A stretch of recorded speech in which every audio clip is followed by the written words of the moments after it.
आरती हूँ, पाड़ो आरती। और मीडिया वाले तो दोस्तों, आप तो ये वीडियो देखे ही होंगे जो खूब तेज़ी से वायरल हो रही है।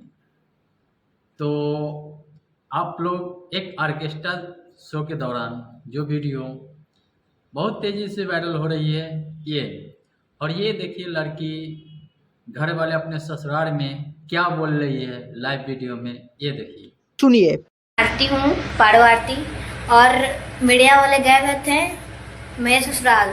तो ससुराल जाने के बाद मेरे ससुर जी बोले गए हैं कि हम पहले से शादीशुदा हैं।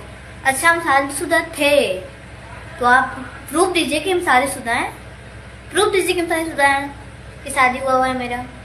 ससुर जी झूठ मत बोलिए, ठीक ना। मीडिया को हम बुला के इंटरव्यू देंगे, ठीक ना। और हमको रहना है तो आपके बेटा ही के साथ, और बहू बनना है आप ही के। आपके वजह से मेरे घर वाला हमको निकाल चुका है, ठीक है ना, घर से। मेरे घर में इतना ही लोग जानता था कि हम डांस करते थे, तो मेरा घर वाला ऐसे भी हमको कोई एक्सेप्ट नहीं करता था, और ऐसे भी मेरा घर वाला कोई एक्सेप्ट नहीं कर रहा है। ससुर जी, अब आपकी बहू आपके पास रहेगी। और आप लोग कमेंट करके बताइए कि कैसा लगा ये वीडियो। आप लोग सब्सक्राइब भी कर दीजिए, शेयर भी कर दीजिए। Thank you.